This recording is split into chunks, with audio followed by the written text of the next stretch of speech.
Hey everyone, sorry for the delay. Welcome to the first Women Speak webinar of 2015. Woo, death hands everyone. Anyway, we have a really exciting webinar today. A super great way for Women Speak to start off its year. We have two awesome spoken word poets who are high school students, and they're going to introduce themselves soon.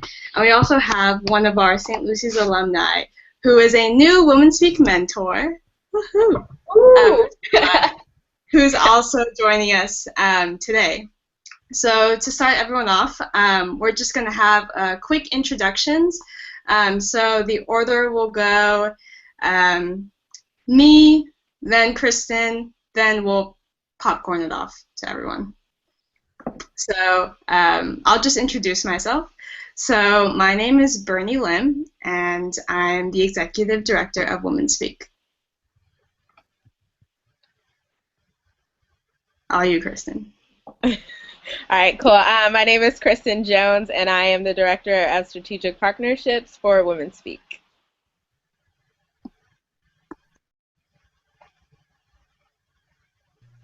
Okay, I am Danielle Cooney, and I'm the Director of Program Development for Women Speak. And Anna. Hi, I'm Anna Segura. I am the Director of Communications for Women Speak. Next, Priscilla. Hi, I'm Priscilla Torres. I'm a Women Speak mentor and the cousin of Belisa Escobedo, who is the third poet who did the Queen Latifah show. And unfortunately, she couldn't be here today, but I'll be here instead. Hi, I'm Zariya. I'm one of the poets that did Queen Latifah Show and John Legend, and Rhiannon. Yeah, I'm Rhiannon. I'm the third poet. Awesome. Thanks so much, guys.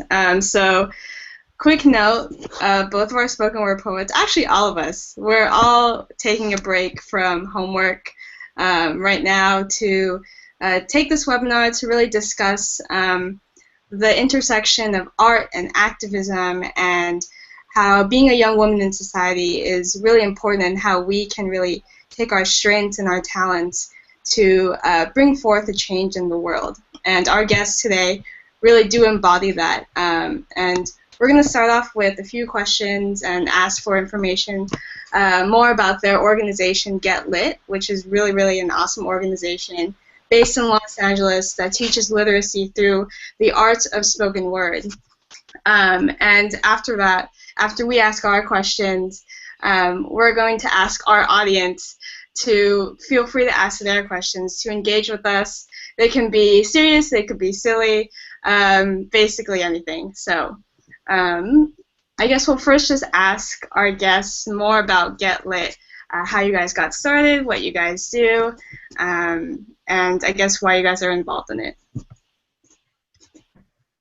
Sorry. All right, so Get Lit is an organization in Southern California. We work to improve literacy in Los Angeles high schools because we have a really low literacy rate. LA has the second lowest literacy rate in the country after, like, I don't know, some town in Texas. So it's bad, is what we're saying. So, Zariya, do you want to explain what we do in the program? Sure. So basically, literacy is like the increasing of literacy in the LA area is the main goal of the organization. So what they do is they take classic poetry into schools, and classic poetry doesn't mean bad. Classic just means good. So it can be like Maya Angelou, or it can be like Tupac, or like Ovid, or like anything like that. So it's just good poetry. And they read this to the kids, and the kids basically claim their poem. So they take a poem that they feel they identify with, that they feel they can relate to, and then we have them write their own response to it that has similar themes as that poem. And so basically it helps them to not only become more aware of just like writings and just become more like cultured in that sense, but it also increases just literacy. Yeah, because I hope you enjoyed my nice illustrative gesticulations. But a lot of the schools that we go to don't have any arts programs or any guidance counselors even. So it's a really good way for kids to be creative, emotional, and it's a nice trick, because in a lot of the schools that we go to, it's just like a mandatory part of your English class. So you have an excuse to get emotional, right? So it's not like, just getting up in front of the class and be like, oh yeah, I wrote this poem. It's like, oh, my teacher's making me read this thing, but I actually really like reading it, so. Mm-hmm. And it's good because it's like, we were just having this conversation in my English class the other day about like, why poetry is so emotional, because we were reading some stuff, well, just writing in general, we were reading Raymond Carver, and we were just talking about how, like, especially teenagers, like, they're very bold and, like, loud, but they're very shy, and, like, people don't want to talk about, like, the way they feel or, like, their, like, emotions, and, like, people have, and they bottle it in so much that they have trouble talking about it when it's not time to, like, when it's time to talk about it. That's why I feel like poetry is so good, because, like, you're not just, like, getting your feelings out, but you're like, hey, look at this, like, cool rhyme I made here. I'm totally talking about my feelings, but it sounds really cool, and, like, you guys are, like, clapping for me, and it's, like, a really good way, like, to, it's a good way to get your feelings out. It's a good way to increase literacy, just things like that. It's just all around. It's just bueno. 10 out of 10. You guys are hilarious. That's funny. No, that's really, really awesome. It sounds like you guys are super engaged, and like the fact that poems do offer that outlet is a really, really interesting point that you make. I think this is a good segue into our first question, which is probably a question you get a lot. But how did both of you really get into spoken word and poetry in general? Like, was it just a natural interest? Was there a certain person in your life? And I know both of you go to the LA County High School of the Arts, so was that kind of like a natural path that you both decided to take yourselves? Yeah, Rhiannon, do you want to answer this? Can you hear me? Oh, sorry, yeah. Okay. Get Lit came to our school in freshman year 2 years ago, and we were part of the slam team for our school, which is also the fun part, where you're not just memorizing poetry, but you get to compete with it, which is great and draws all the kids out.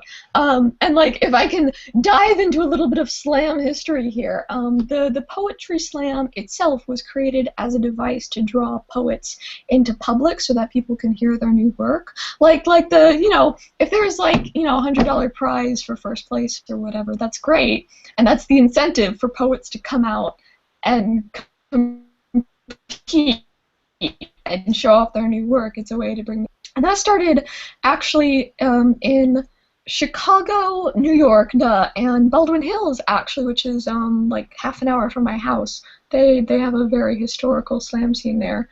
But yeah, the Get Lit came to our school, and we were on our high school slam team with Belissa. With Belissa, yes, and we had a really awful teacher who was teaching it, and that is true. He was awful, but a lot of good has come out of it, so we're thankful. It's actually like, it's such, right? Like, it's such a boost to the program that we had such a terrible teacher, but we still wanted to do it. Yeah. It ended up being very good. It's like, who would have thought that terrible teacher, now look at us now, we're on a webinar with Women Speak. Yep. Like, God has a way. He always makes a way. Yeah, so then that same summer in 2013, I joined the Los Angeles Slam team that Get Lit also curates. And then last year, I made Zariya and Rhiannon join with me. That's how this all started.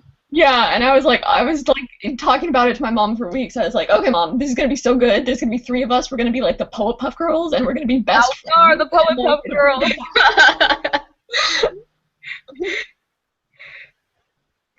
Yeah, that's how it happened. Oh my gosh, I love that.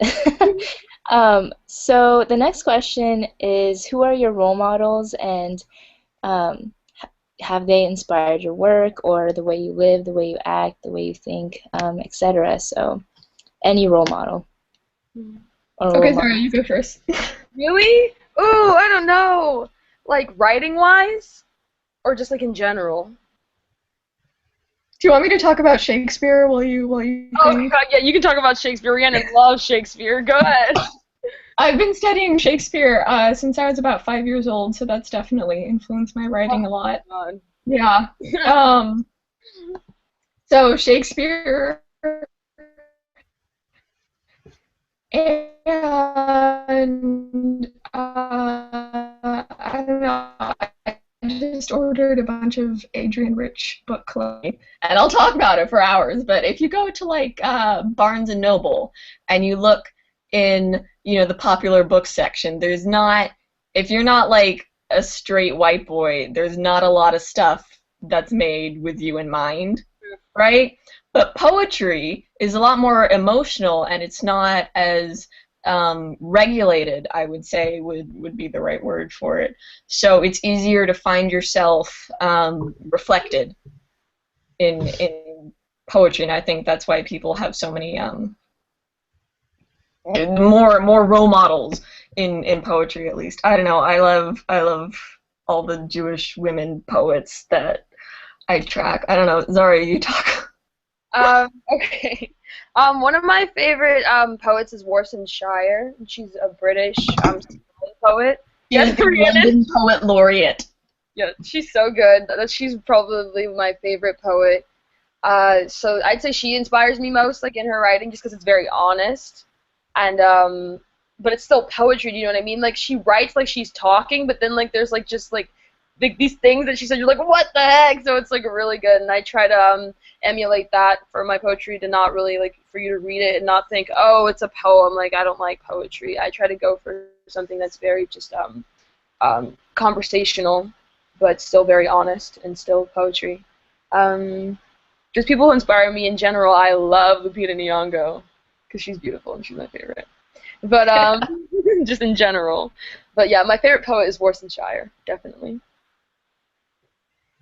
It's actually funny because I remember the first time I saw you guys perform, it was at like last year-ish, like during the summer at some time, and it was at the LA City Hall, and it was like to find the LA Poet Laureate or something like that. Oh my God! Yeah.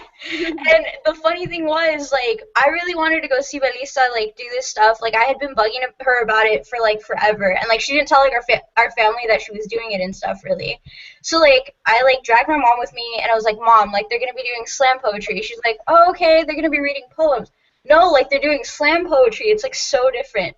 So, like, after, like, seeing all of you guys, like, we walked out of there, like, just, it was just so cool. Like, faces just, our mouths just all dropped. Like, it was ridiculously insane. And, like, you guys are, like, just so cool, and just commend you, man. So speaking of other awesome performances, I think we're all curious, audience included, but where did you guys get your inspiration for the Somewhere in America poem? Okay, sorry. I can answer this. Okay, so basically what happened was, well, our coach kept telling us when we were competing for Brave New Voices, we need a 3-girl poem. Me, Belisa, and Rhiannon were the only girls on the team, right? And like literally it took us like 3 months because we couldn't think of like anything that we wanted to write about. We're like, we don't know, like why would we just like, oh, okay, anyway. So like it took a long time. But anyway, one day he was like, what's something you guys are all passionate about? And we were like, the education system. That was like the first thing that we thought. I was like, oh my God. And then like we started having all these ideas about things that we just hate. And the first poem we wrote, the first draft, it was just really sad because we were talking about like all the things that teachers like have done that have just like totally like ruined us. And we were like, this is not, like, we can't do this. Like this is too sad. Like I can't do it, right? And then we just started talking about other things with the education system, and it just started spreading out into like the entire American government. And so I went home and I was listening to Somewhere in America by Jay-Z.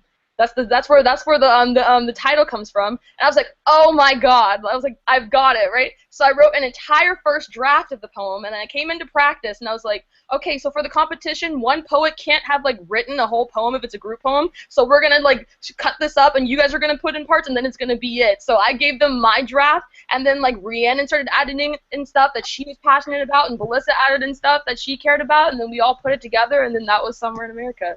Yep. And it's so weird, like, Awesome. it's kind of too late now because he's got, 5 million bloody views or whatever. But like looking back, like this is just our brains. We're still seeing stuff that like, oh man, we should have used cooler words here, or like, oh, we should have had our arms going this way instead of the other way. Or So like it right never after we stops. performed is when everything happened in Bergen, and we were like, oh my god, and it just made us like so angry. We were like, oh my god, if like this competition was only like a month later, like think of all the things we could have written, and it was just like the more like we perform it, and like the more like the world continues on and things keep going, we just see more and more things that we wish we could put in it, but then the poem would be like 10 minutes long.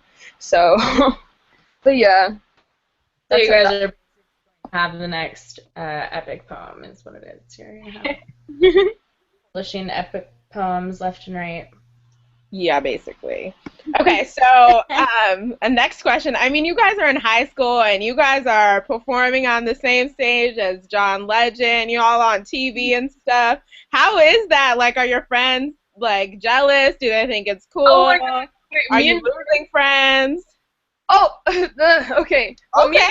Me and Rhiannon have this joke called "From the Red Line to the Hollywood Bowl Stage," because like we still like ride like the train to school. We're like still like very normal, and then like one weekend like, oh yeah, you're performing on stage with John Legend, but after that you're gonna get on the metro because you have to go to school like the next morning. So it's like we've been talking about how we're still very normal. Our teachers are kind of funny because they'll like come up and be like, oh, somebody shared your video on my Facebook feed. They don't even know I'm your teacher, like, and we're like, okay. Okay, thanks, Miss Euler. Yeah, Miss Euler, she does Really that. helped our process. I'm like, ooh, yeah, you are my teacher. That's so cool. And it's like, yeah, I've had, it's been fun. It's cool. Our friends are very supportive, and I think that's maybe it's because we go to an art school and just like entertainment is something we all strive to be a part of. So when they see like, especially like our close friends, when they see that like we are being successful in things, they are like the first people to be like, we're so proud of you. Mm-hmm. Yeah, and like, I don't know, it's so weird because I think that the fame personally is really going to my head because now sometimes when people bump into me in the hallway, they'll apologize, and I'm like, whoa, wow, or like someone will come up to one of us and be like, oh my god, I loved your poem so much, and we're like, do you want to know which line was about you? Or like somebody will be like, or they like try to make the joke, and I'll be like, oh my god, I'm so thirsty. They're like, somewhere in America, Zariya is really thirsty right now, and I'm like, that's true. That is true. I am. Yeah. That's so funny. Or they'll be like, like I was like, oh, I have to get a ride home, and then my friend Tanner was like, why don't you just call Queen Latifah and come pick you up? Yeah, or like, how many people came up to us and were like, I loved you on Oprah! Oh yeah, Jordan does that. Like my friend Jordan, he's so disrespectful. He told everyone he's like my really good friend, so he would like make fun of it, and he'd be like, oh yeah, Zariya was on Wendy Williams last weekend, like, and I was like, you're so rude. But yeah, it's just, our friends are really great about it. I've only probably had like one friend that was weird about it, but Do you remember when Mr. Friedman played the video and you could hear it in your Spanish class? Oh my god, okay. My history teacher started playing the video because some girl in my class was like, oh my god, have you seen this video? And he's like, no, Rhiannon, why didn't you tell me? And I'm like, because I'm just trying to pass this class, man. This is so traumatizing. Okay, so I'm sitting in Spanish class. I'm in the middle of a conjugation quiz, right? I'm trying to think of like the present, like, I'm trying to think of the conjugations for the word ser. And all of a sudden, I just hear through the wall, on the bones of the Hispanics, on the bones of the slaves, right? And I feel like I feel my chest like collapse in on itself. I was like, what is happening? And it's dead silent, and it's like in the middle of the test. I'm like, what is happening? I'm thinking like my brain is echoing or something. Like we have this joke that like on our deathbeds, like our children are gonna come and like, what are your final words, Mom? And I'll be like, on the bones of the Hispanics, on the bones of the slaves. And that'll be my last words. I swear to God, I think I whispered that poem in my sleep. Like, teachers like show our poem as a part of like curriculum, which is so flattering. Like when people like message me about it like on Tumblr and things like that. But it was an entirely different experience for me to hear it through the wall. It was really I had to like go to the bathroom for 10 minutes. That's awesome. It was Monday. Like I didn't need that. And I think the last question we have is like, so any other like young women, high school students, like, what advice would you give to them in terms of like just getting out there, kind of doing their thing, and just hoping for the best? Maybe even going for John Legend, Queen Latifah, Oprah. Like, what's your advice for different high school girls? And then after this, we'll have our audience ask questions. Do you want to take this first, Rhiannon? You start. Okay. I'd say, in general, try to do what you think you like. I feel like that's really important because, like, I played tennis for a long time when I was younger, but I never liked it, and I was good at it, but it was, like, I never liked it. So it was, like, it wasn't something I, like, wanted to work at, do you know what I mean? Like, when it was time to go practice, like, I didn't want to do it. As with poetry, it's something I enjoy, so, like, when it's time to get better at it, when it's time to read other people's poetry to get inspiration, I want to do it. Like, when it was time to watch other people's tennis matches, like, I didn't want to do it. Like, it didn't interest me. So try to do something that, like, interests you, that inspires you. If it's writing, write for you first. Don't try to write, like, for an audience, per se. Because if you write for yourself, humans, we are all very unique, but our experiences are so typical, and people can relate to what you go through, whether you know it or not. So don't try to write something that you think other people go through. Write what you go through, and I guarantee you there will be someone there who's gone through the same. That's my advice. Yeah, always, like, only write poetry that you would want to read, I think, and not poetry that you can or get a good score if you're going into the slam scene. And also just read a lot of poetry. God, I love it.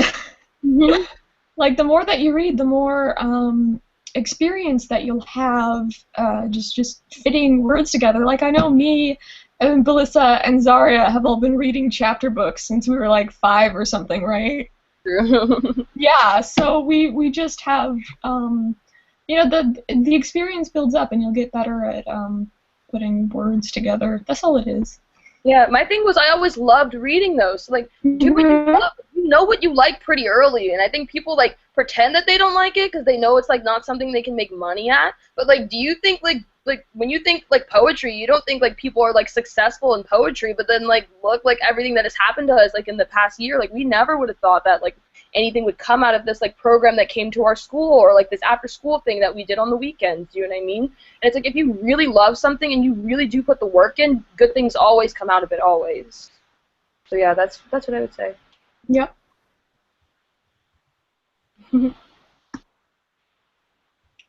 All right, so we're going to take it to the audience's questions. So the first question is, where is poetry's place in women's empowerment? And anyone can answer. Well, for empowerment, personally, I think that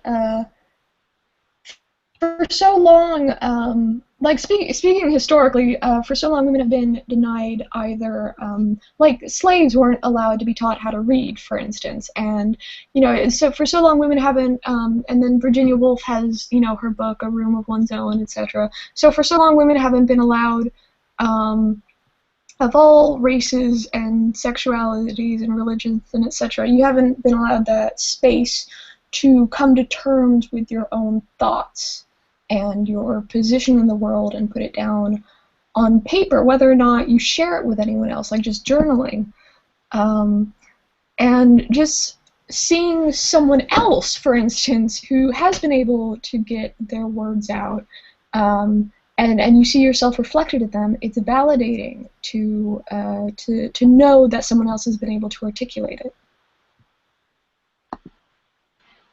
Yeah, I would say writing is important in women's empowerment because it really, literally is like a claiming of space. For a long time, when women would write, things were signed anonymous. Do you know what I mean? Just because it just wasn't like allowed, and I feel like it's so important for women to put their names on things, for our names to be on things.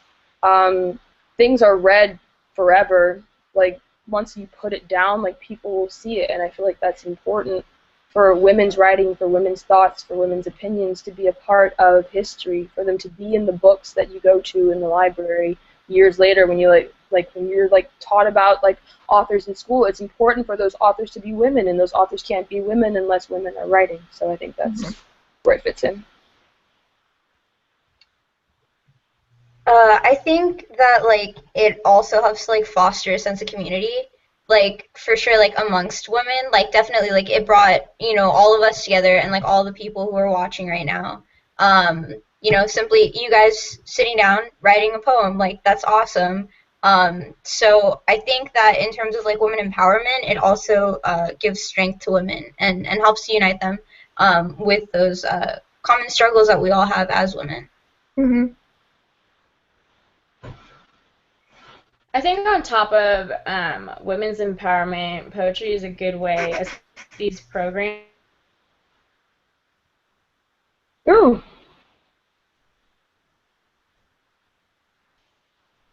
All right, so I don't know where she went, but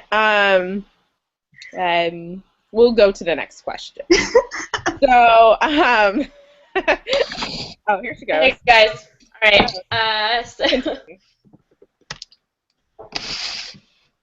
Am I back in full throttle? Is this good? Yeah, go for it. Oh my God. Okay. One day technology will be on my side, but it's obviously not going to be during any of these webinars.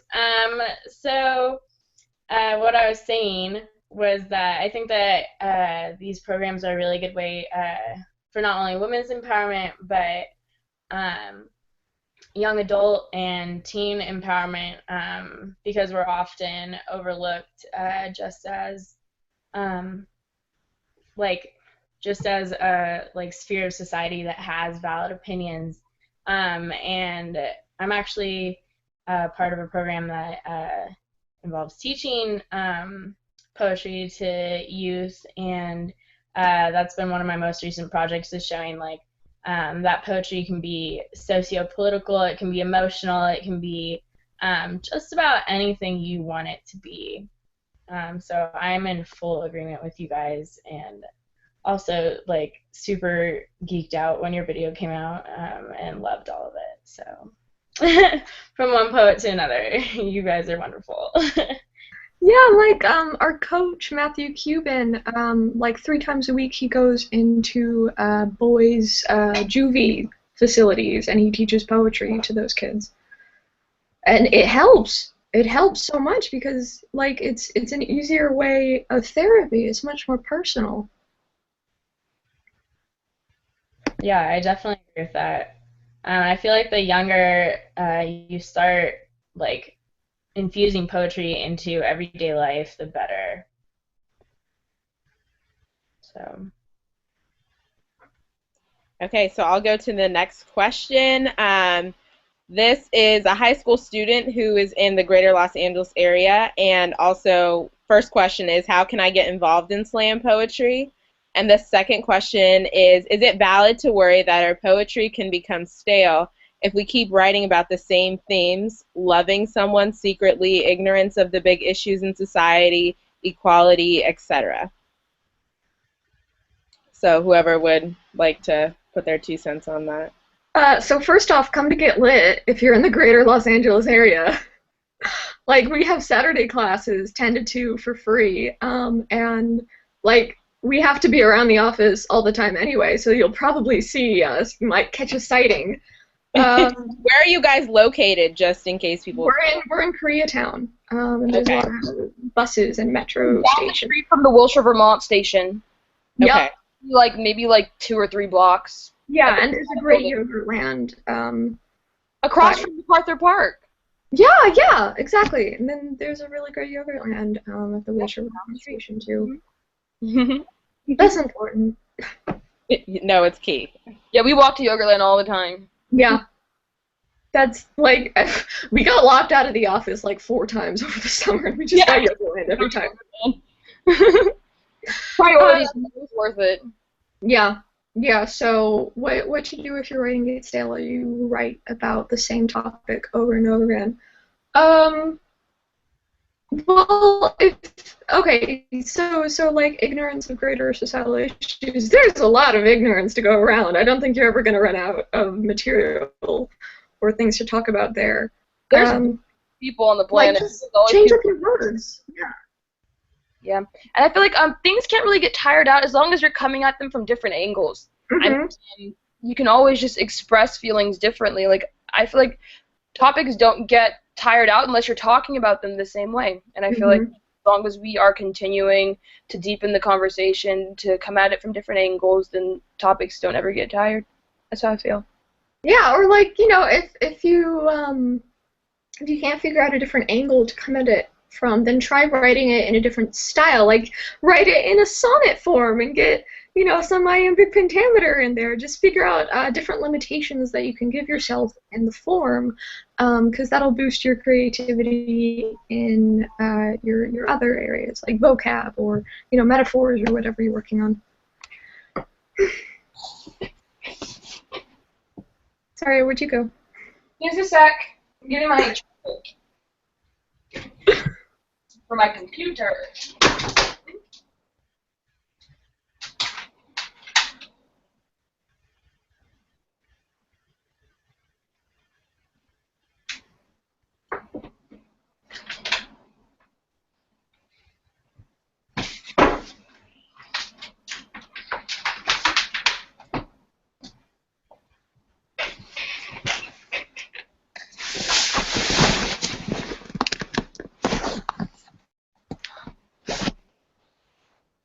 Okay, hello. Hi.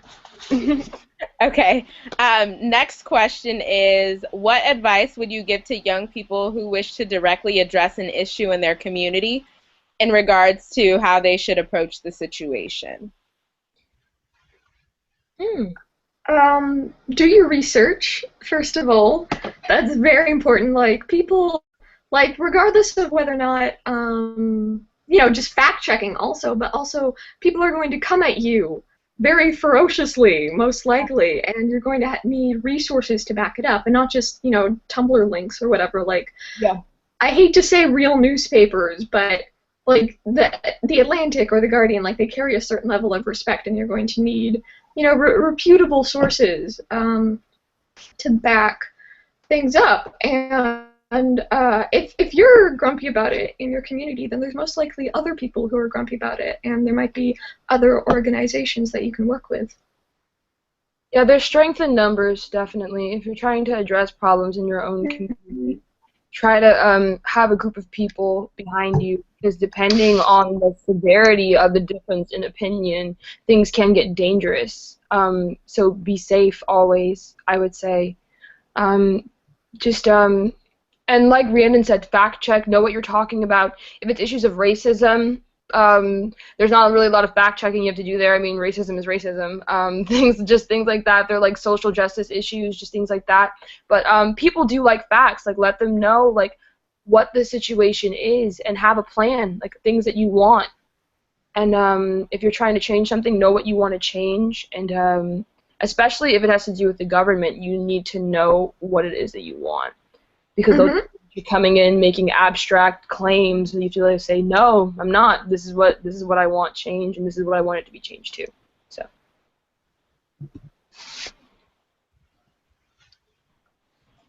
So this is from Austin Rodriguez, who says, to the three guest speakers, which one of you would be Blossom from the Powerpuff Girls?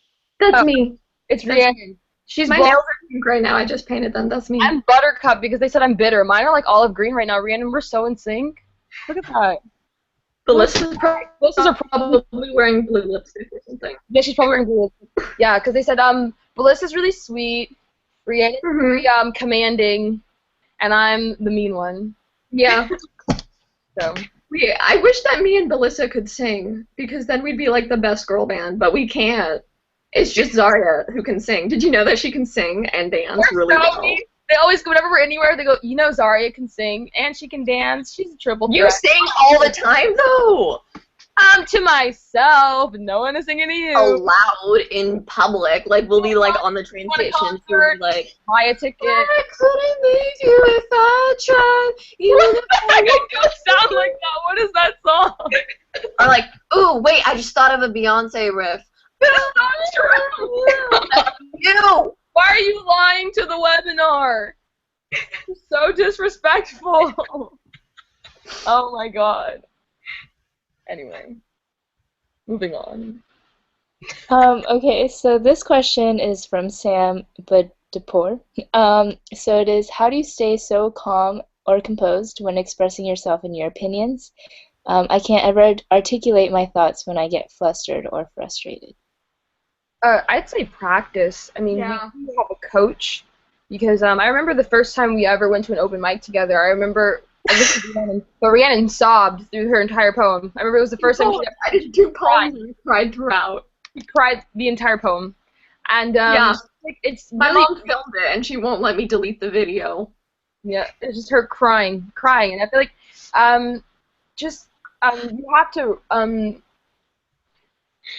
I'd say it really is just practice. I mean, it is a performance when you are doing it. So, I feel like it does take time, and just Rhiannon and I both have a background in theater, so I feel like that does help because we do go to. And Melissa's not here, but Melissa's- she's also a theater student. Yeah, she's also a theater student, and she's at rehearsal for a play right now. So She gets cast in more things than we do. she's a professional actress and doesn't have time for you. Yeah. But yeah, I feel like it's really just practice. Remember that it's a performance, and sometimes you can't go all the way into that place. Like when we are reading our poetry, you have to remember that it is a performance because it can be dangerous for you mentally or emotionally to constantly go to the headspace you were in when you wrote the piece. So you sometimes remember that this was this time, and I'm reading you this poem about where I was in this time, so that you're not constantly living in that headspace if it is a negative one. Yeah. Yeah, and just practice. Like, practice in front of your cat or the mirror or anything. I think that taking care of your voice also has a lot to do with it, because if you're not worried that your voice is going to crack, then you're going to be more confident in general. So, like, drink tea, have some honey, avoid dairy products because they get your throat mucusy, etc. Oh, and when you read, don't do like a slam voice. Oh my god. Don't do that. Like, people will come in like with their first time, and they'll come in and like they'll read their poem, and it'll be like, and I know what I have seen, for I have not gone too far, but I will try, and I will try again. And it's like, no, like, you don't do that. Just don't. Stop. That's really not to do that. But yeah.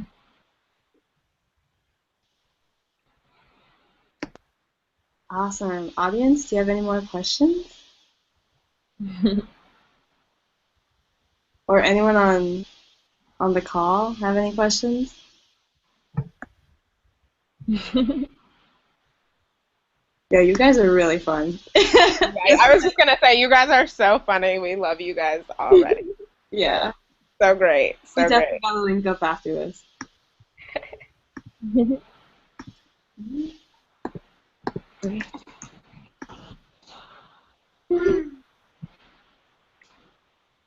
Oh, I have a question. Huh? I have a question. How would you guys describe each other in 5 words? Okay, Belissa is. Can I give explanations for each of the words? Oh, yeah. Okay. Belissa is beautiful because literally she's the easiest of us 3 to draw. Like, I draw us all the time. Perfectly like Face is symmetrical. Yeah. But she's got the cheekbones. too. Cheekbones, her eyes, eyebrows, lips, like all of it is like, what the heck, Belissa. And the glasses like perfectly fit, just like in between her brow bone and her cheekbone. They're just like perfect size. Yeah. And she's also bubbly because she's Bubbles. She's Crazy. sensitive and kind, and That's the 5th one. I know I'm thinking socks. Oh Socks. yeah, that's right. She loves her socks. That's where Mitch has socks. Fashionista. That's the last one. Fashionista. Okay. For me to describe Belissa, I would say hair dye is one word. I'd say hair dye. She loves to dye her hair. Colorful. Yeah, colorful, because her clothes are colorful too. I'd say boys, because she loves boys. She loves to talk about boys. I'd She's say kissing 3 boys in my our last school. 2 words are One Direction, because that's all she cares about. So those are my 5. No. Here are the 5 words. 5 words for Belissa is Harry, Louis. the Irish one, Irish one, that's Zane, and the other one. yeah, those are the 5 words. Harry, Louis, Liam, Niall, Zane. Those are the 5 words for boys. I can't believe you know all of them, Zarya. Okay, you know what? It was a different time. 8th grade me was a different person. Let's just leave it at that. Okay, Rhiannon, am I going to describe you? Okay. I'm going to say, cats, Shakespeare, Lush, The Body Shop,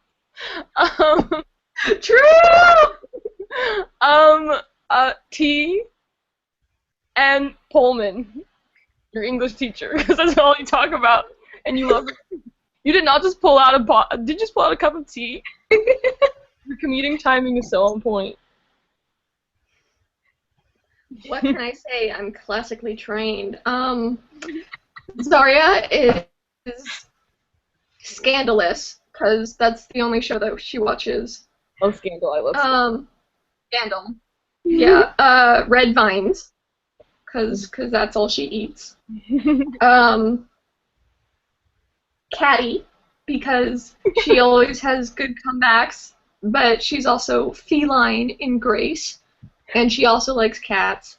There's actually a roving pack of neighborhood cats in her neighborhood. That is true. That is true. Like every time I go to her house, there's 30 cats on her. My neighbor has this is my neighbor has like 17 cats, and I just don't know how many there are. I'm guessing 17. That's a ballpark estimate. And she just will let them just sit out on her lawn, and we live right next door. So every now and then I'll come home and there'll just be a cat in the tree. We're just okay. And Rhiannon was they're like a gang. I was that's so true. So there's just a cat gang in my neighborhood. Yeah. My neighbor's cat. And was man, I had the last word. Oh God, what was it? You started talking about cats and I got distracted. Is it Bill Clinton? Yes! Zarya Allen is a Bill Clinton apologist. I love Bill Clinton. So funny. He's so funny. What was he saying? I did not have sexual relations with that woman. That was just so good. And then he just I need to get back to the woman. He's so funny. Oh my God. He's so funny. He's a war criminal! We performed at the Empowerment Congress with Cornell West, and on my way there, I drove past a Hummer, and the license plate said BILCLNTON. I was either this is a joke or my man is going to be at this performance, and I was just so anxious. And I was I can't perform, it's over, Bill's going to be here. I should have told Cornell West that you only date white boys. That is not true! Why are you trying to drag me on the webinar? Oh my God, you're so... Yes, it is! Oh my God! I'm disconnecting. I'm a Tubulis, I'm sorry, I couldn't do it, because Rhiannon's getting rude to me. You can't hide from the truth, Zarya! I'm not hiding, I'm sitting right here in front of the camera. Who are you talking to? Hey, Zarya, are you an Egyptian mermaid? Because you're in denial.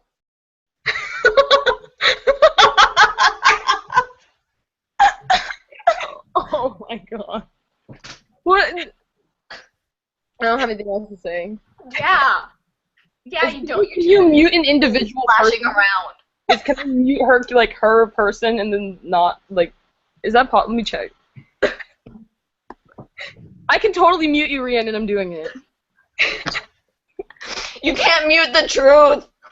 I see your mouth moving, but I can't hear you saying anything because I muted you.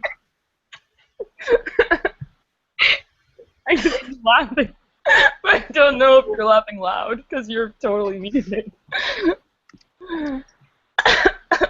Anyway. Okay, so we have a few more questions that have come up. What is your opinion on Bill Clinton playing the saxophone? I love him. He's so talented. He's just an all-around cultured man. He's been the president. He plays the sax. Him and Hillary. Hillary didn't like Hillary. I don't really like Hillary, I have to be honest. She's not really my favorite, but I love Bill. I love what he stands for. I love how he supports Hillary, even though I'm not a fan of her, but I just love him. He's a great guy. Straight out of Arkansas. A good country boy. But yeah. Did you just send me a Bible verse, Rhiannon?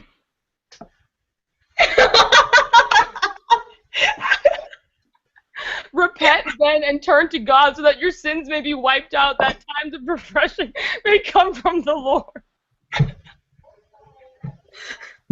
Oh my, you think you're so funny. I am. I'm hilarious. I'm not even in comedy improv for the Friday election. You did, Rhiannon. You type it in the thing, because I can't hear you. Totally muted. But yeah, to answer your question, I love Bill. I love saxophone. A jazz man. True.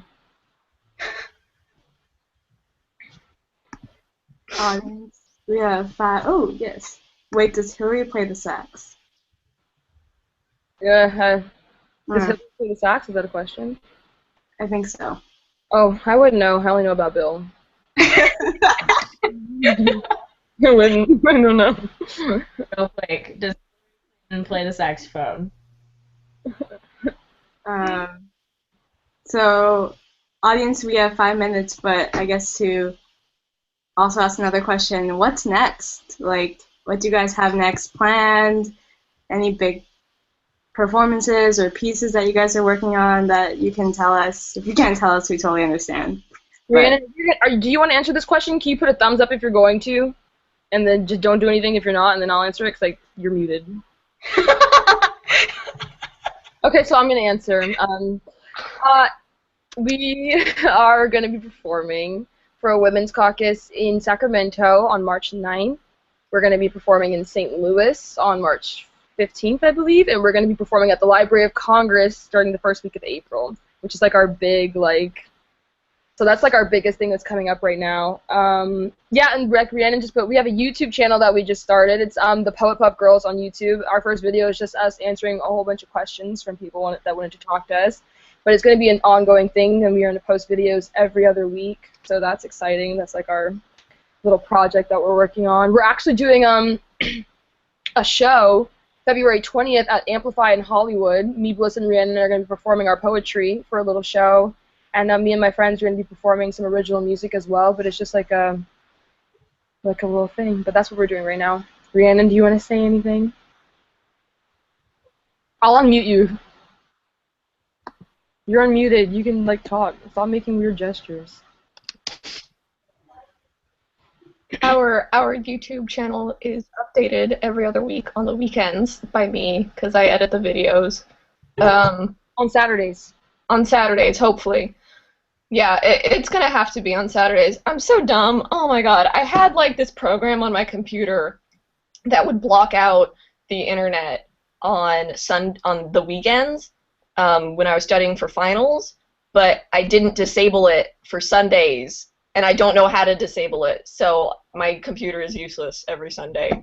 So yeah, the channel is updated on Saturdays.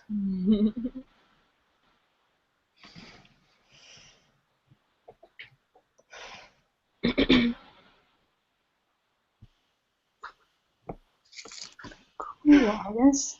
I don't see any other questions. Anyone else have any? No, but I would just like to thank you guys. You guys are so fabulous. And thank you for joining us and having fun with us. Definitely making us laugh. We love it. Thank you. We can do some more demonstrations of slam poetry cadence. We were happy to be a part of this. We're happy we could do it. Thank you, thank you. Awesome. Well, if there are no more questions, we're going to sign off for tonight. So thanks for tuning in to the Women's Speak webinar. And be sure to go to our website, womenspeakteam.org, because we have all of Zariya and Rhiannon's information there and how you can get involved in Get Lit. And Erin just quickly asked if you guys have a Tumblr. Yeah, of course. Mine is Zariya Allen, ZARIYAALLEN.tumblr.com. Yeah, and Belissa's is her name also. It's Belissa Escobedo. Yeah. Yeah, and then mine is the Geeky Blonde, because that's the... We're all trying to make it in the big city. I don't need this. I'm your biggest fan. I love the Geeky Blonde. If she's geeky and blonde, you'd be like, oh God. All right. Good night, everyone. When you play the saxophone and you're a war criminal, you're like, I'm Bill Clinton. Okay.